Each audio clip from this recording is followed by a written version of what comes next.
I want to thank you all for coming this evening. I promise we will wrap up by 8:30.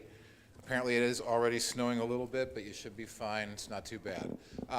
So really appreciate you coming out with the inclement weather and everything. I want to thank all four of our candidates for county executive for coming this evening.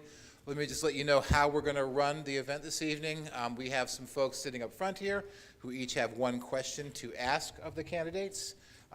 After each question, each candidate will have 2 minutes to respond, and we will try to keep it to 2 minutes. And then at the end, each candidate will have 5 minutes to make a closing statement.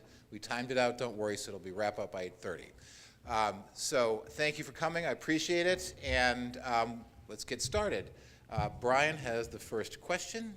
And I have, one more thing, sorry Brian, I forgot. I have an order for each question and it rotates so that everyone doesn't get to go either first or last every time. For the first question, Jim Shalleck's first, Ike Leggett second, Doug Duncan third, Phil Andrews fourth, and we'll rotate through there, so I'll indicate to you. That's the order right here. There you go. It worked out nicely, didn't it? Right. Good. Okay, so Brian, if you will, please. Good evening. My name is Brian. I thought it was. Good. Did we get an opening statement? No. Do a closing statement. Do we answer from here or? Right there is fine. Yep. Okay. Now we're in business. My name is Brian Buckland. I'm an elementary special education teacher at Pine Branch Elementary School. And my question is, what is your initial opinion of the school system's proposed operating budget for next year? So Jim, you're first if you will. First, thank you for inviting me. My name is Jim Shalleck, and I'm running for the Republican nomination for county executive. And I appreciate this opportunity to be here. My initial opinion is, to me, I have two priorities if I'm elected. One is public safety. I was a prosecutor for 23 years. So my first priority is public safety, which to me is making our children safe. So in terms of the overall budget spending, I got no problem with that. What I'd like to see is priorities in terms of public safety and all the children in trailers. I know it's a controversial topic, and I wish I didn't have to say that's what I'm for, but I don't want to see a CNN helicopter over this school or any other school in Montgomery County. So I would like to see a lot of these funds used to fund a uniform police presence at every school. It seems like every week some nut is walking into a school with a gun. And in the schools, students have guns. So I would like to see, unfortunately, a uniform police presence at every school. Second, I read in the Post that there's over 10,500 students of ours being taught in trailers without bathrooms. I'm sure the temperature control is not perfect. So I'd like to see a priority in spending the public safety side of it and getting our students into classrooms. Now, people would say, how are you going to afford that? I want to think outside the box. We don't have to build schools all the time. That's quite expensive. But let's look into maybe renting office space or using government buildings that aren't being utilized to move our students out of the trailers, especially on days like this, into classrooms. And if we have to rent space, let's do it. So those are my priorities in spending. So it's the priorities that I initially look at, not the overall spending. Okay, thank you very much. Ike? Thank you. I've had not a chance to evaluate the entire budget, but let me just take the initial reaction to some of the things that are quite obvious. That is the salary increases, cost of living adjustments therein. If you look at them through FY17, they're rather modest in comparison to what happened in the previous year. But in saying that, the budget overall for the schools, in my opinion, have never been excessive or overburdened in certain ways. The real question is the relationship to the other portions of the budget.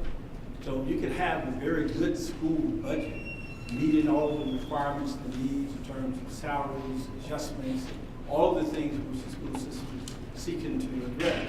The real question here is, how does that compare to other portions of the budget, where you have to match resources, other needs, other priorities? But the school budget in and of itself, given the parameters we operate, is not a bad budget in any year that I've seen. It has, in fact, had challenges, not because the budget is not good, only because the resources in other portions of the budget create conflicts and challenges for us. Thank you. Doug? Yeah, I would say that the budget adopted by the school board is certainly a reasonable request, and I think it is starting to address some of the challenges that we have faced in our schools. We are tied down by what I consider to be sort of an artificial constraint because of the maintenance of effort law. But you got to set priorities. And to me, education has always been my top priority. It's the most important thing for this county. It defines who we are as a community.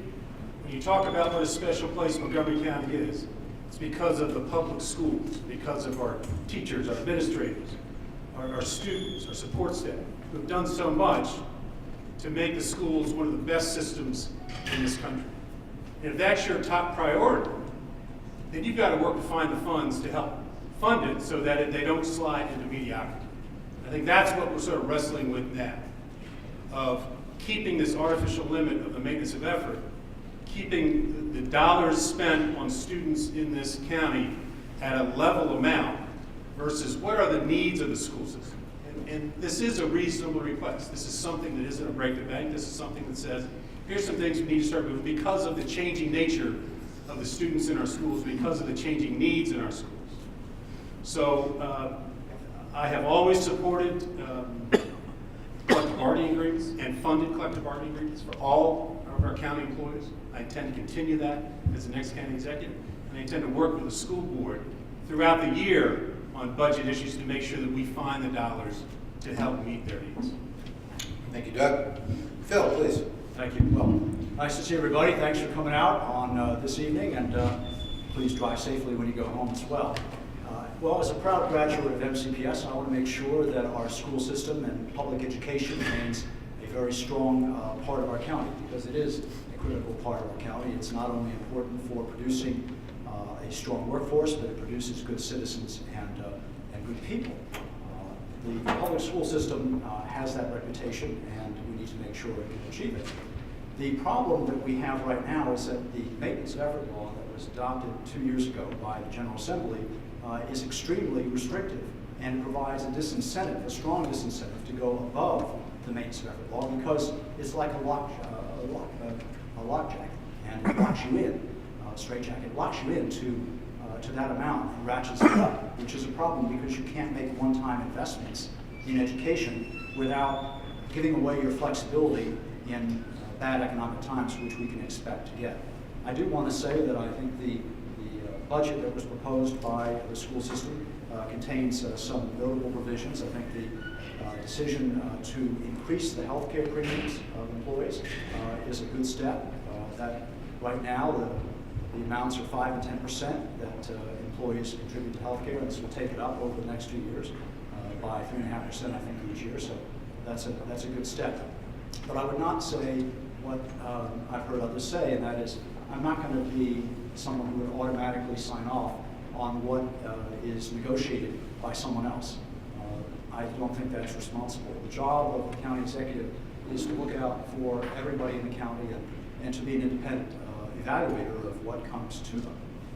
And since collective bargaining agreements drive the budget, since 90% of the school budget is salaries and benefits, and for county budgets about 70%, the county executive in the budgets he negotiates has to do a good job in ensuring they're affordable and sustainable, and has to be looking at it independently when he or she receives budgets from the school system or other agencies that are sending out budgets that contain collective bargaining agreements.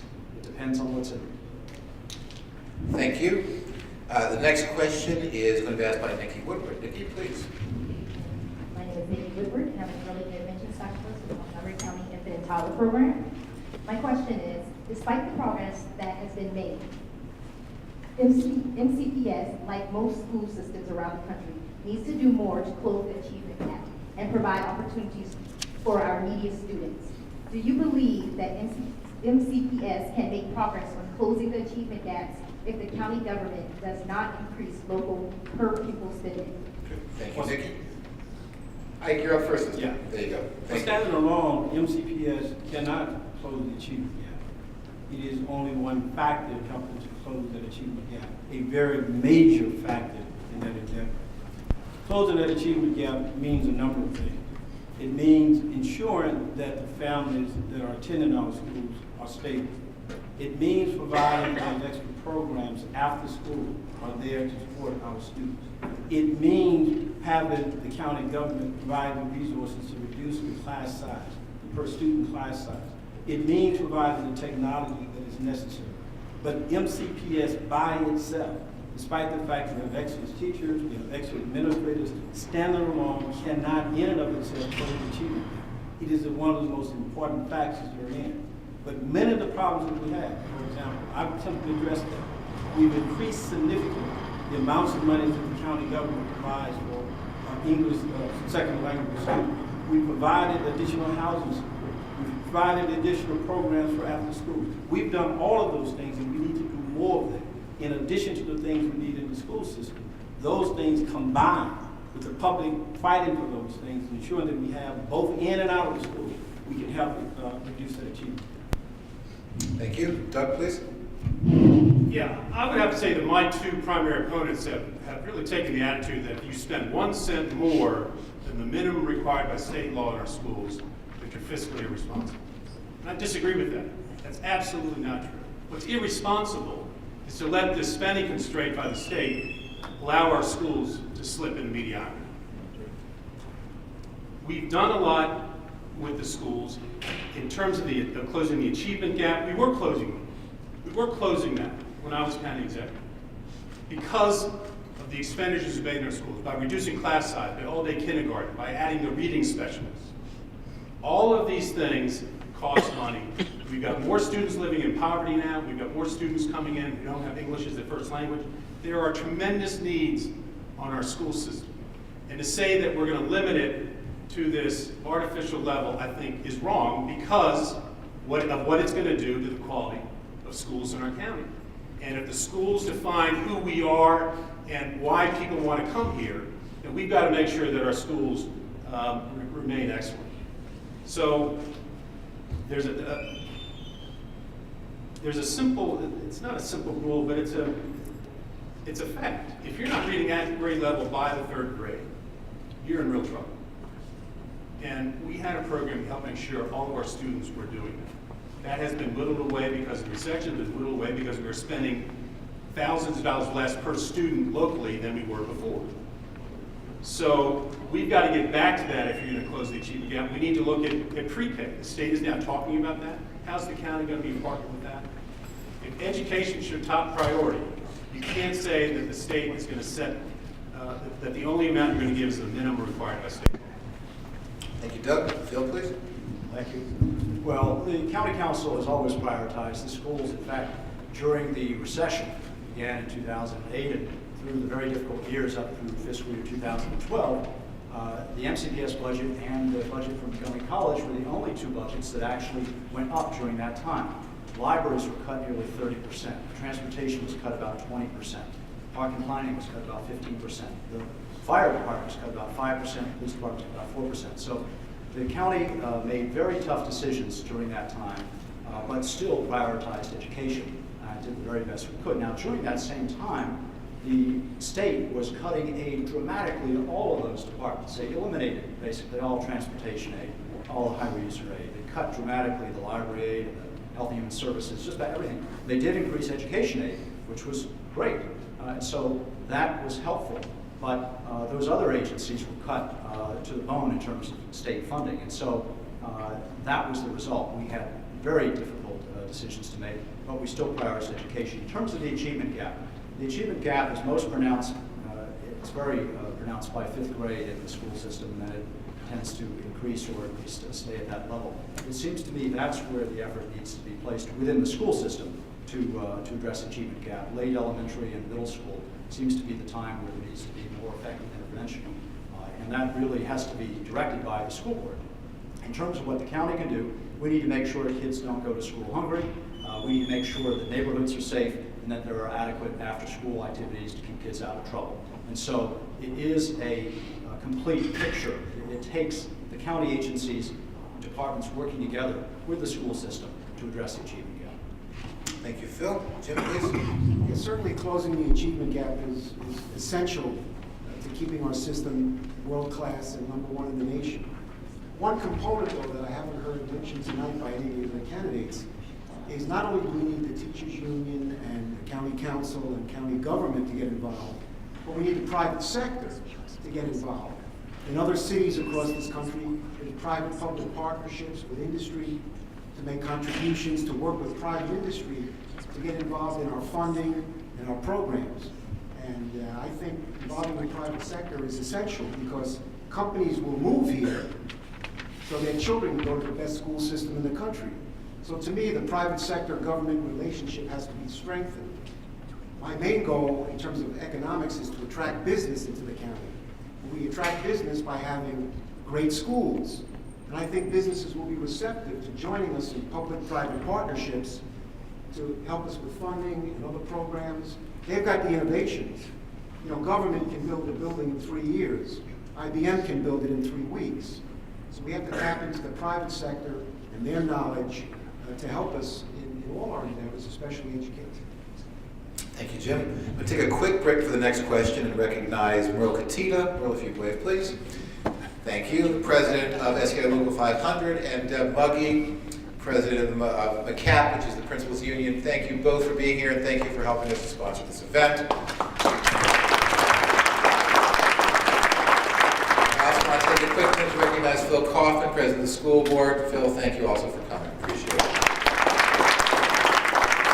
And Mr. Donlin has the next question, please. Yes, hello, my name is Brian Donlin. I'm a social studies teacher here at Richard Montgomery High School. And question number 3. MCPS provides less instructional time for elementary students in art, music, and physical education than many of our neighboring school systems. Would you be supportive of increasing art, music, and physical education, along with options like world languages and technology education in our elementary schools? And Doug, you have the first time. Yeah, I mean, the short answer to that is yes. But I got to say, as county executive, I am not an education expert. I am not writing curricula. I'm not doing any of those things. I need to rely on the superintendent, the school board, the school system to tell us what needs to be done throughout the school system. What's the best way to educate our children? And I think that was the role that I played previously as county executive. It's the role I intend to play in the future. Dr. Starr, I heard him speak recently. He said he's an investor.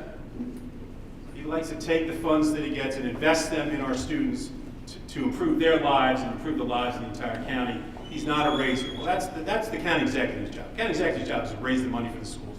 To go down to Annapolis to fight funding for our schools. To make sure Annapolis knows that education funding, more education funding, is the top priority for Montgomery County every day of the year, and that's what we want from Annapolis. So that's really how I see my role.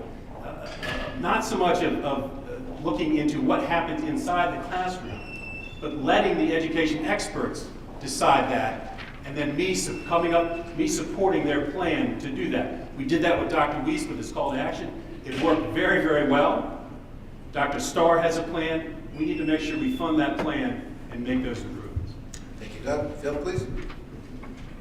Well, I agree that a broad education that includes art, music, and phys ed is important for students. But the county executive doesn't decide that issue. That issue, the curriculum, as you know, is decided by the school board or by the State Board of Education. And so that is very much within the realm of the school board, not within the realm of the county. But I agree that it's an important part of the child's education. But in terms of the issue of state funding, the state has consistently shorted Montgomery County when it comes to school construction funding over the last 10 years. And to the extent that that has an impact on classrooms that are needed for art, music, or phys ed, or gyms, that's a problem. We've gotten $135 million less in the last decade from the school system, from the state, in terms of their allocation of school construction funding than we should have had we gotten a proportionate share of the number of students that the school system is educating. MCPS educates about 17.5% of students statewide. We're getting about 11 to 12% of the state dollars year after year. And that's been going on for a long time. That's not acceptable. We've simply got to get our delegation and the gubernatorial candidates to commit to putting more money into Montgomery County that is proportionate to our need. and our share of the students. Thank you, Phil. Jim, please. Thank you. If I was asked this question first, I probably would have said almost exactly what Doug said. I have no idea what the best courses to teach are. I'm not an educator. I'm a former prosecutor and a private attorney. So I have no idea what should be taught in the classroom. I would rely on the educators to tell me what should be taught. I would never interfere with that. And I don't think politics and politicians should have anything to do with school curriculum. That's up to you all and the experts, and I would basically stay out of the way. We got the best school system, I would defer to you all, and I wouldn't get involved in it. That's not a political position to take. Okay, thank you. Jim? Ike, please. Yeah. An earlier statement was made that there, I guess, was directed at Phil and on myself, and placed some type of limitation on spending over and above a certain limit. I'm not sure where that statement ever comes from. It's not documented by fact and what we've done over the last few years. It's documented by budgets. Well, It's documented by let me answer the question. If you look at the budget in the last few years, in the midst of a recession, the budget has increased by 36% in the midst of a recession. If you look at what we've gotten back from Annapolis in the last 7 to 8 years, it parallels essentially what you've gotten back in the last 7 to 8 years if you were counting single. So we have to look at these numbers and reflect on them fairly clearly. It is not any type of limitation that is placed. I have fought vigorously for every penny, every dollar, working aggressively with the county council, members of the General Assembly to get the resources that we need. There are no limitations per se. There's nothing that stops us from going over and above the limits of the MOE. There's nothing that stops us from doing that. We do so, and we did so, because of the challenge we have with the budget. We've been in a recession, but despite that fact, the budget had increased by 36%. That's a real challenge when you see what we're faced with today.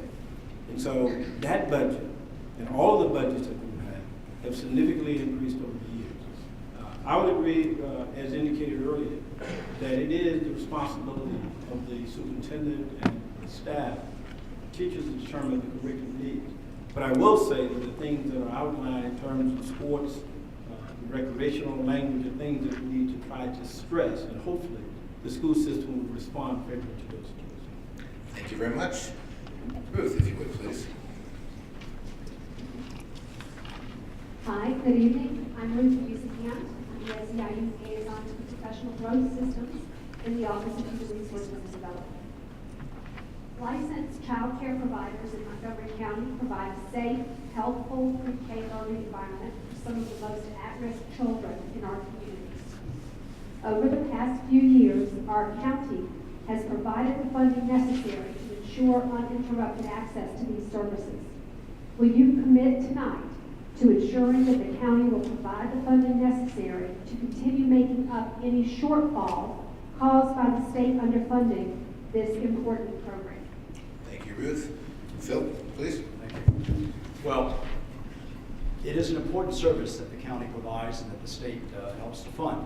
But as you know, the state has shifted major costs to the county in the past couple of years by shifting teacher pensions, which was a terrible thing to do because the county doesn't set teacher salaries or set the pension benefits or invest the funds. So we have a huge bill coming from the state over the next few years that will only increase. It's going to be about $60 million by 2017. It's going to come off the top of the budget. So while I would hope to be able to do that, I'm not going to sign a blank check or commit to a blank check depending on what the state may or may not do, because the state has shown that it will do some very irresponsible things when it comes to passing costs along to local governments, and it just passed a huge bill along to the counties that we have no control over, or very little control over. And so that would be my the answer. Jim, please. Yeah, the spending doesn't bother me. What my goal would be is not to increase spending if you need it by increasing taxes or getting it out of our pockets. What I want to see is creative ways to create revenue to support these programs.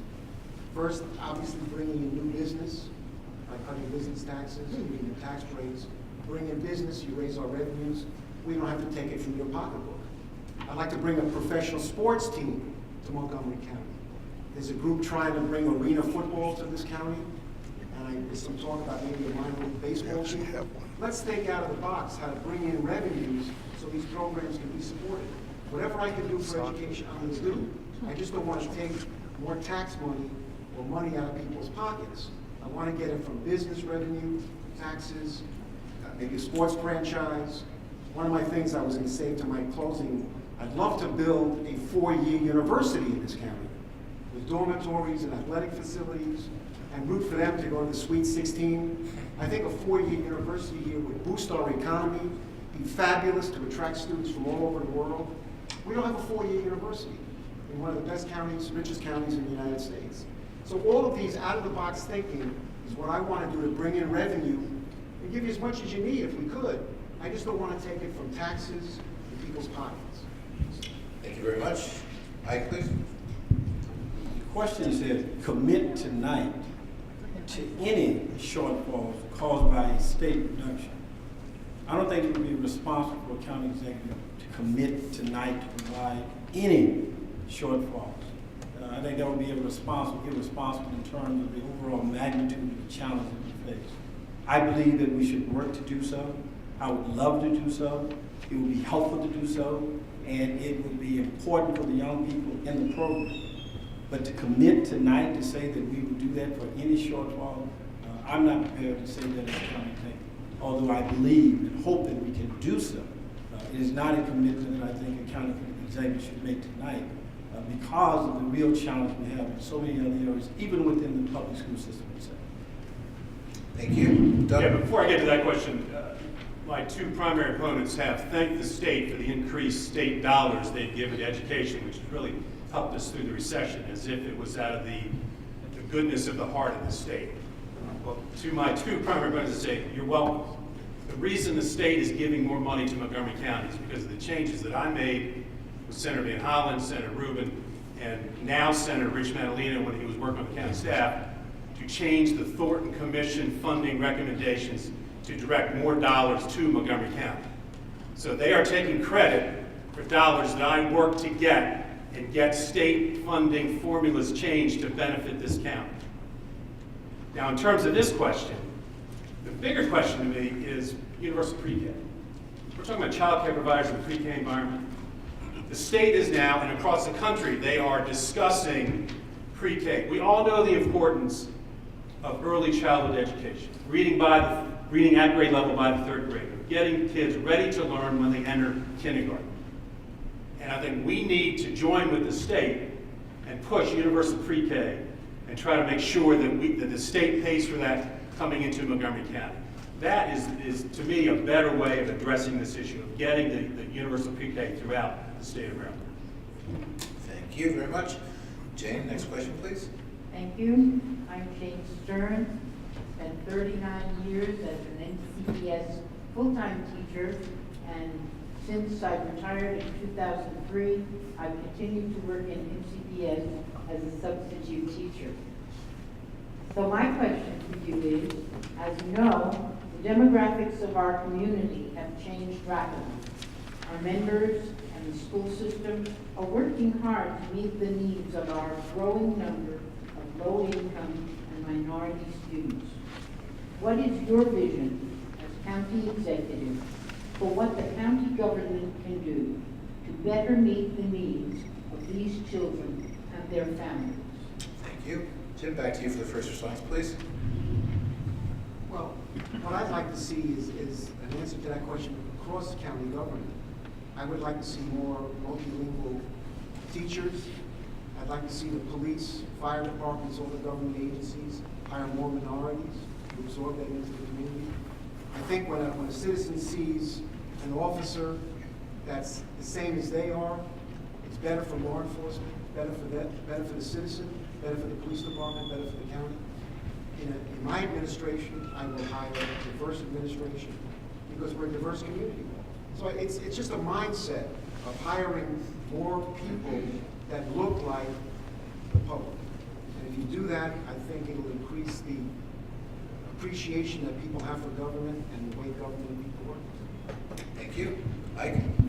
When I ran for this office, I said there were two things that the county executive needs to make certain to do and do well. One, to ensure that our ways going forward are sustainable, and to effectively manage change. We are changing Montgomery County. Not only are we becoming more diverse in so many different areas, but we're also growing young and old at the same time. One of the responsibilities that I've had is to try to meet that change where we see it and where we think it is going to go for the future. For example, there's a real challenge with language in our community. We have significantly increased the resources available to help people learn English in Montgomery County. The challenge with people finding affordable housing in the county.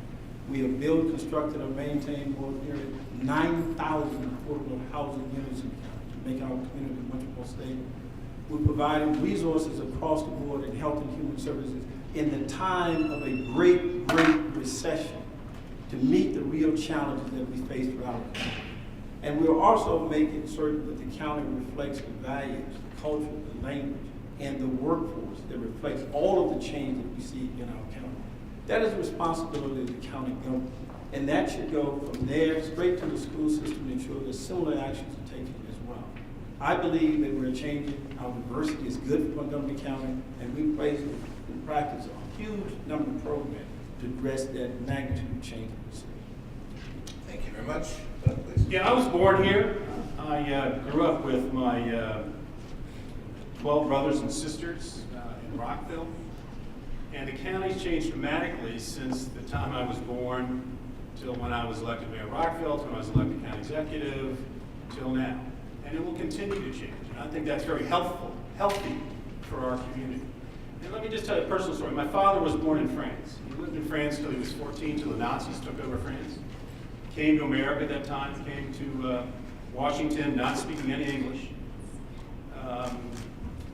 2 years of high school here, and then joined the Marines and went, because he was fluent in French, they sent him to the Pacific to fight. So, but he worked for the federal government for a number of years. That was his career. When he retired from that, he became an ESOL teacher in Montgomery County. And I think other than his family, the best part of his life was in teaching these students who are coming to this county, coming to our community for a better life. Many of them leaving war-torn countries just as he had done. So I've learned a lot from my father about dealing with diversity, about respecting others, about helping provide dignity to people, about reaching out and using the resources of the county government and our schools to do that. And I think that the two most important ways that we can help are education. Let's make sure that we provide the best education that we can for all of our children. I mean, the great thing about this county is that we can say honestly that if you apply yourself, you can get the best education in the world right here in Montgomery County. We need to make sure that we can continue to say that into the future, and that we are able to say that for every one of our students. And then the other big opportunity that we need to do is jobs. We need to make economic development a priority in this county. We need to make job growth a priority in this county, and that's what I hope to do as county executive. Thank you very much. Phil, please. Well, America is the land of opportunity and second chances, and that is certainly important that Montgomery County be an exemplar of that. And I think we are. Montgomery County is perhaps the most welcoming community in the United States, and we should all be very proud of that. The county's been on the forefront of that for many decades. The county has changed a great deal. When I was growing up here and going to elementary school and middle school, high school, the farms rate in the schools was about 5%, the free and reduced meal eligibility rate. Now it's 33, 34%. Some schools it's well over 50 or 60%. And in many cases that is coupled or accompanied by ESOL needs and mobility movements within a year. And so certainly the challenges of teaching students have increased. It is also putting increasing pressure on county services in terms of health and human services, in some cases in terms of police services, in terms of after-school needs and transportation. The county has done a lot to meet that, and it's why the county executive needs to have a broad vision and look out for the entire community, because it is not just any one agency that can solve this problem or address these needs. All of the departments and the services need to reinforce each other and work together. And I will say that since I've served on the council now since 1998, I've seen a very encouraging increase in the cooperation between the school system and the college and our police and health and human service agencies and others. So there is a lot of good work being done. But that is what the county executive needs to lead the battle for. The county executive needs to remember who's not in the room, who doesn't have a PAC, who doesn't have a lot of money to contribute to campaigns, who isn't hiring lobbyists to represent them. That's who we have to remember as well when we are sitting in the council or sitting in the county executive's chair. We have to remember who isn't in the room. And increasingly, a lot of people in Montgomery County are not in the room. We need to remember them. Thank you very much. And our last question, Gary, please.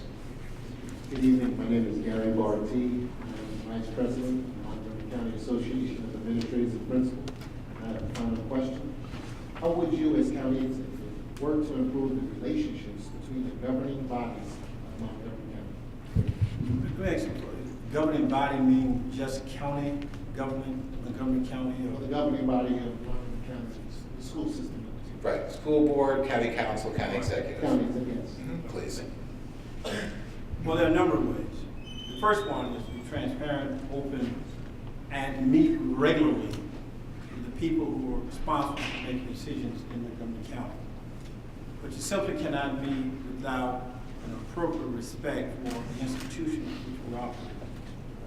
The county executive should not assume to try to be the superintendent of the school. Should not try to be the president of the county council or legislative committee. Should act, perform the role of county executive, not there to perform the role of superintendent. Secondly, you need to be transparent in terms of what we do. We've opened county government up. We've opened Montgomery, the 311 system, the county staff. That type of openness should apply across all agencies within county government to ensure that when we talk about the numbers and figures and the respect for how we make decisions, we are dealing with the same amount of information. And you have to be open to change.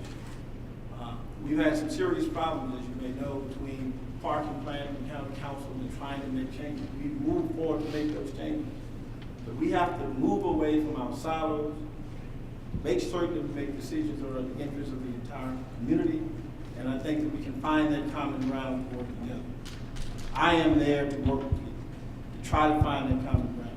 If we do that, respect and openness, I think we have an excellent shot at continuing that relationship. And I don't think that our challenge in the county in the last few years has been a challenge that there have been serious disagreement which we have not worked with. I think there have been some decisions that we may have differed on, but the working relationship overall has been very good and healthy. Thank you. Doug, please.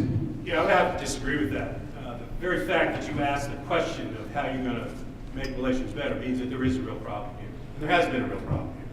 You've got the county council fighting the school board, fighting the delegation. Our county leaders are not working together. It's election year now, so they're all holding hands saying we're the greatest thing ever invented. But in the last few years, there's been constant bickering back and forth between our county leaders. And you know who loves that? Annapolis. Annapolis knows that when we fight among each other here in Montgomery County, they can pay less attention to us and they can give us less money. And I learned that lesson with Dr. Vance when he was superintendent, working with him and doing the usual budget rigmarole of they submit something, we talk about it, we discuss it, and finally I said, you know what, we're going to stop arguing with each other, and we're going to just blame the state. And we're going to bring this county together to blame the state, and it worked. We got extra funding for our teachers. We got the Thornton Commission renovation. We got record funding for school construction. So we need to improve this relationship because we need to say that we're all on the same page. We want better schools because it means a better quality of life for our students, and we need more money from the state. We're not going to get it if we keep fighting among ourselves. Thank you, Doug. Phil, please. Well, there should never be a difference because there's lack of communication. That's a failure if that happens. So it is important to have open lines of communication for people to meet and know each other. And I think all of the members of the school board are good people, and I talk to them, and we have very good relationships. But that doesn't mean we agree all the time, and that's because there are different responsibilities.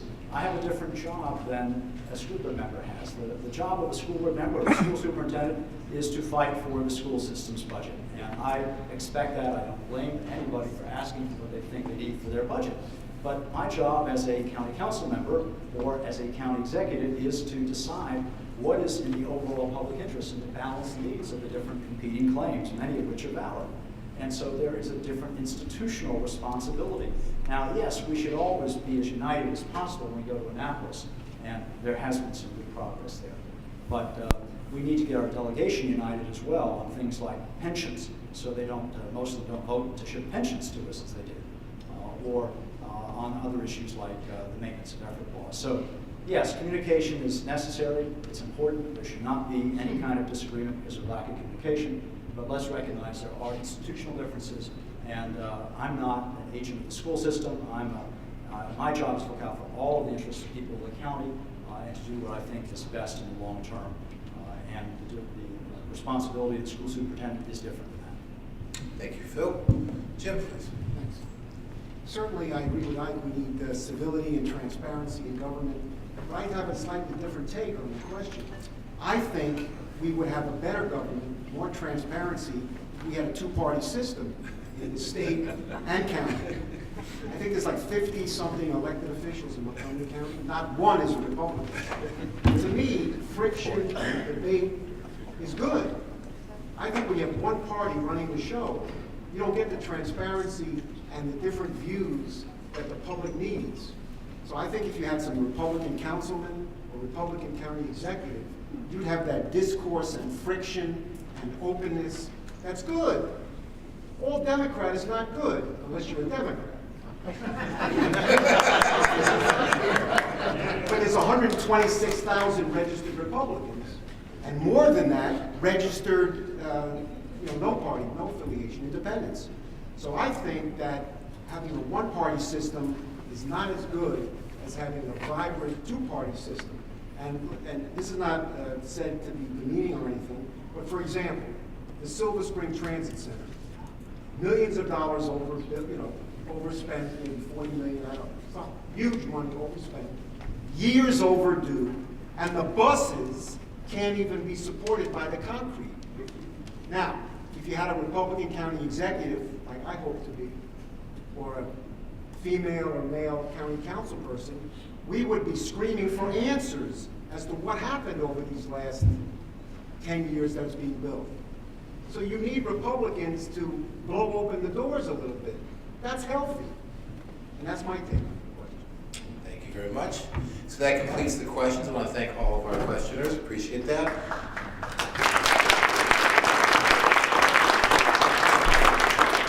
And now it's time for our closing statements. 5 minutes apiece, please. And Doug, you're up first, please. Want to get some, please do.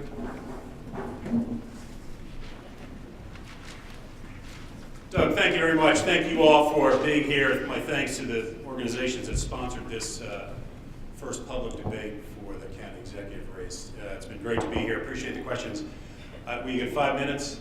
I'm going to take a little bit of that time talking about a question I thought we would get, or thought we should have gotten, which is about school construction. Our schools are tremendously overcrowded. We've had record numbers of kids sort of coming in on a yearly basis. This is a problem we've known about for some time. And we're in a crunch right now because of 3 mistakes by my 2 primary opponents. One, they waited till election year to say, we've got a funding plan for school construction. What took them so long? We knew this was coming down the road. What took them so long? The second mistake was that after, in the 2007 special session, Montgomery County cut a deal with the governor to help him pass a package he was looking for of tax increases in exchange for a promise of over $50 million in school construction in the FY09 budget. So when the next regular session came around, the governor said, gee, I don't have that, I'll give you $46 million instead. When the governor makes a promise to you on school aid, you hold them to that promise. But we just sat back, my 2 opponents sat back and said, well, thank you very much, we'll take it. That set the precedent of the governor doesn't have to keep his promises to Montgomery County. We should have held him accountable. And we should have brought the weight of Montgomery County to bear on getting that extra money. And the third major mistake was last session. You know, every few years, the state of Maryland has they come up with a new funding program specifically for the city of Baltimore because of the needs of Baltimore. And last session, it was a $600 million commitment from the state of Maryland for school construction for the city of Baltimore. And what did we do? We said, okay, we'll support that, and we want the gas tax increase. Here's what you do when the state of Maryland says, we've got a special program for the city of Baltimore. You say, that's great.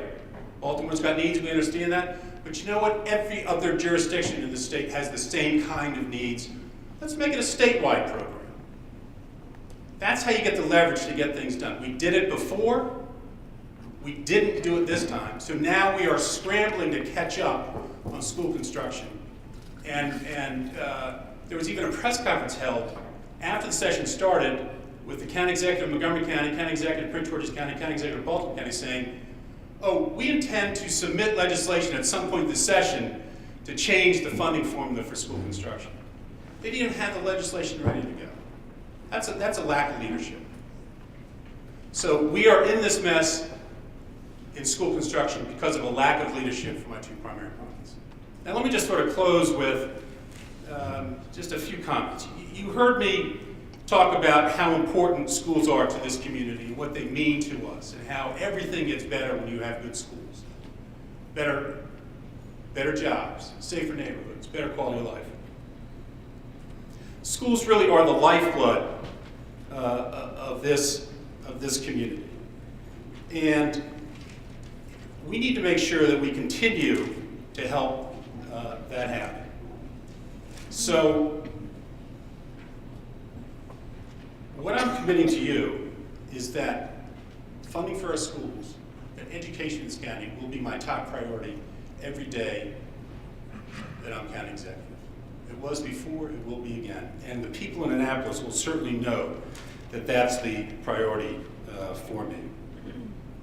And I'm proud that in partnership with the superintendent, with the school board, with the teachers, the support staff, the administrators, the students, we did bring a lot of improvements. All-day kindergarten, reduced class size, changing the state funding formulas, doing things like that. But our schools are stressed, as we heard tonight.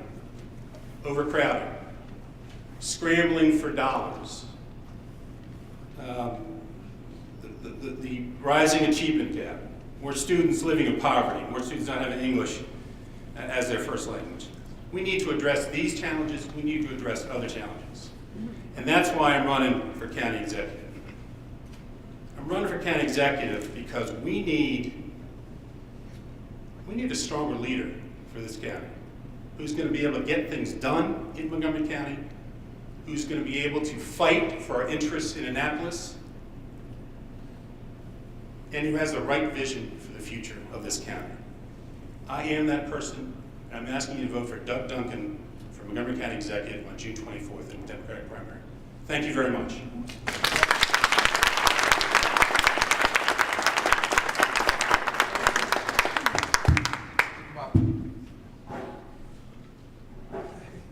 Walk around the electronics.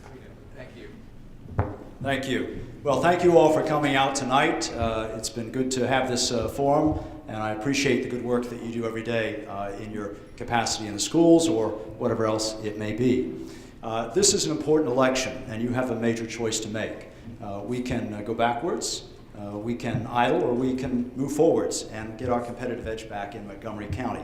Montgomery County is a great county. That's why we live here. But we do face challenges, and we need a combination of approach of more fiscal responsibility and a continuation of progressive leadership. And that's what I have done for 16 years on the county council, and that's what I would bring to the county executive's office. I've led numerous battles on the county council for progressive reform. I wrote the living wage law back in 2002, which was a major battle. Wrote the smoke-free restaurant law, which was a huge battle at the time. Led the effort that reformed our disability retirement system, which was abused. We had 60% of police officers retiring on disability. Wrote the law that made our county a model employer for people with disabilities so that we can say to the private sector, you need to do this too. and I've just introduced legislation to establish partial public financing for county elections to reduce the influence of interest groups in elections and to encourage more candidates to run and get small individual contributors. These are major reforms that were very tough. They're long battles. It took 12 years to get the authority to do public financing for elections. But all along, I've been a strong voice for fiscal responsibility as well, because we need to make sure that our dollars are stretched. Every dollar is limited, and I will spend your dollars that way. We have tough choices to make. We can't do everything. We have to choose. Education has always been the county's top priority, along with public safety, and that's the way it will continue to be. But the county executive has to make the tough calls to balance the budget for the long term.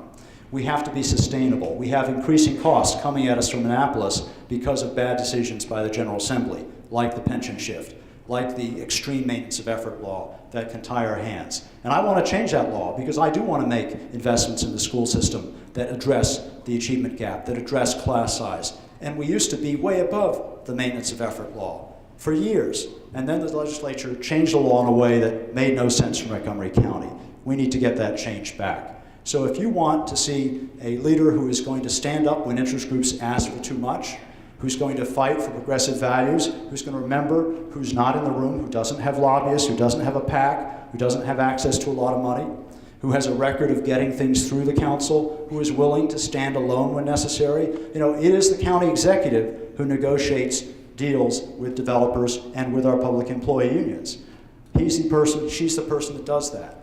Do you want that person funded by the person they're negotiating with or not? I'm the only candidate running, at least on the Democratic side, who doesn't accept campaign funds from the groups that the county executive negotiates with. Who are you going to get a better deal from? Who's going to restore public confidence in that? We need to fix our politics. We need to protect the environment. We need to be good stewards, both environmentally and fiscally, and we need to make sure that everybody in the county knows that they count. Thank you. I ask for your vote on June 24th.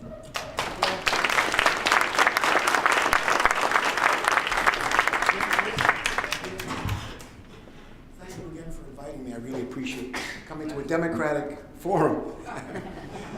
Listen, look, I'm more realistic than anybody. I've run for state's attorney here 3 times. And it's tough being a Republican. But I can't win. I can't win without Democrats and independents. So I'm not running as a Republican. I'm running because I think I have ideas out of the box. Let me give you some ideas I have. Big vision stuff. One, my first concern is the safety of our children at school. I don't want to see a CNN helicopter over this school. I mean, let's be realistic what's going on in this world. I want to see a uniform police presence and cruiser at every school as a base every day. So some nut doesn't come walking into a school. If he sees a cop car, he's not going to walk into school, probably. I mean, I hate to say it, but we got to do that in terms of education. Second, let's get our kids out of trailers. Let's think about, forget the school construction all the time. Let's rent some space. Let's be practical. Think out of the box. Let's build a 4-year university in this county. I moved here 25 years ago for 2 years to work for the Reagan administration, Justice Department. And I stayed an extra 23 years. I'm still here. And my kids went to public schools, graduated Watkins Mill High School. It's great. I love this county, I love the school system, but we shouldn't have kids in trailers. And we can pay for what you all need by thinking out of the box. How about thinking about privatizing the liquor industry? You know what the private sector would pay for a liquor store? They're gold mines. We're the only county in the United States, correct me if I'm wrong, that owns and operates liquor stores, and we have our own brand of liquor called County Crest. Let's get out of the liquor business. Let's bring in revenues. Let's bring in big bucks by selling off the liquor stores. Let's build a 4-year university with dormitories and athletic facilities. Also, a facility where you can see your kids graduate high school. I had to schlep to the DAR hall to see my kids graduate high school. You can't see a graduate of this county's high school graduate here. You got to take 2 hours to go down to the DAR hall and then get a $60 ticket for parking because you're running late. You know what I'm saying? So I just, all these things over 25 years, it's time, I want to say it. I hope people will accept these things. Privatize the liquor stores, build a university, bring in a sports franchise. Wouldn't that be great? There's a group trying to formulate and bring in an arena football team, pro sports. site. That'd be great to wake up and go to a pro sports franchise or minor league baseball. Why did these other counties have it? We're one of the richest counties in the United States, over 1 million people, no university, no sports franchise, selling liquor. So I want to just have these big ideas. And the spending doesn't bother me, even though I'm Republican. It's where the money comes from. I don't want to increase taxes. Let's bring in business. Give them tax incentives. They need a road built. Let's build the road for them. I never could believe it. For the first 10 years, my wife and I wanted to go to the Rio on 270, the Rio with the movies and everything. I kept driving by. There was no road to go in. Whizzing by, the Rio, and then we turned around in Chevy Chase or whatever. I don't know why they didn't build a road right into the Rio. So I just want to bring practical solutions to the county. I love the county. Look, it's tough being a Republican, but if you have ideas and you want to put them forward, please consider me. I don't think I'll see many of you at the Republican primary, but hopefully after the primaries you'll consider my candidacy, and thank you for having me. I appreciate it.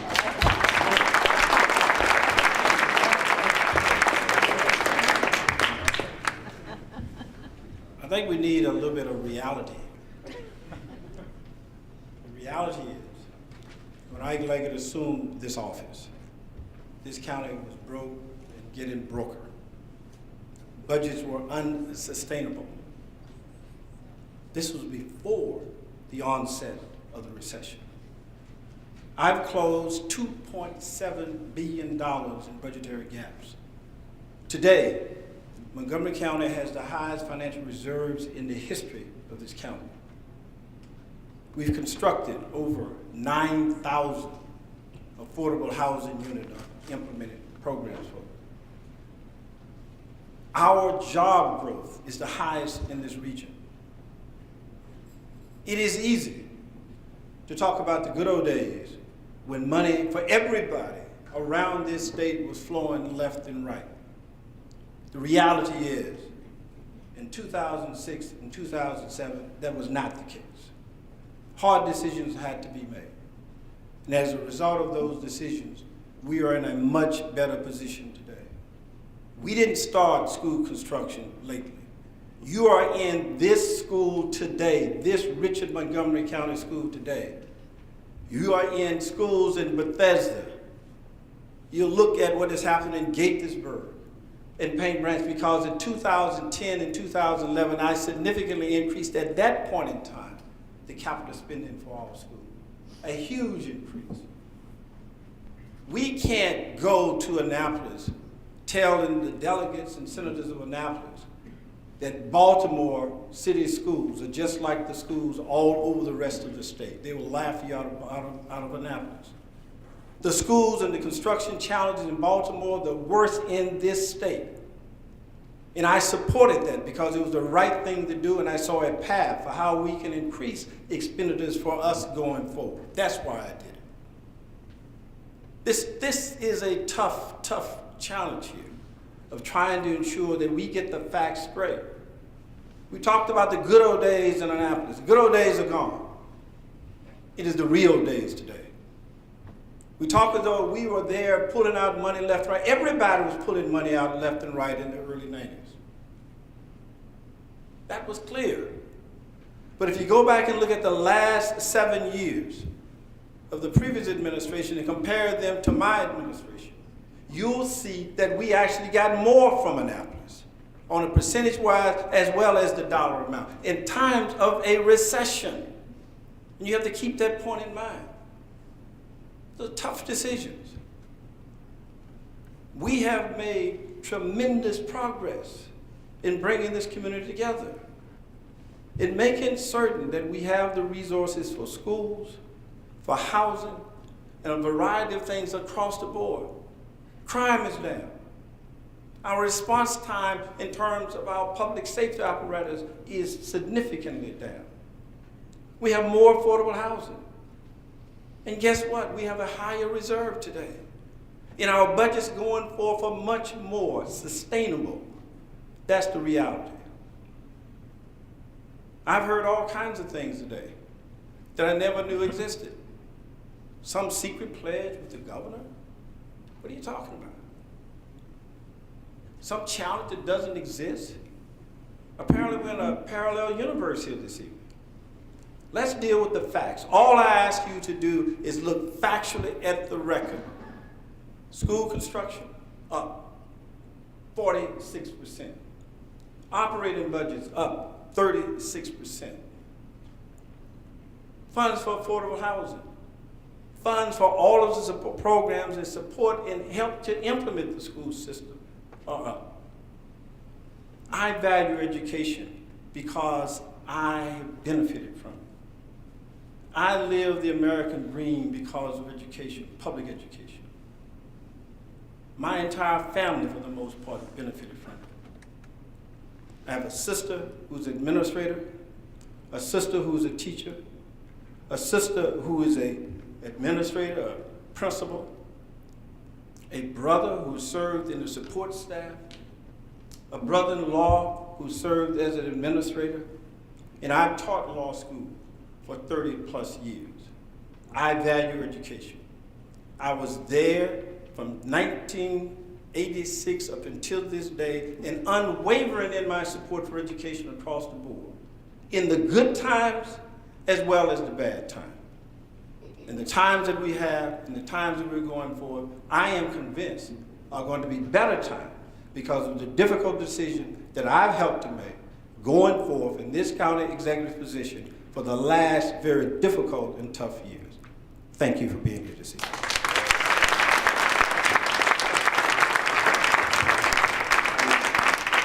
Thank you very much. I appreciate all of you coming tonight. We're getting you out a little early, folks, so drive safe. Thank you for your time tonight. Thank you for being here.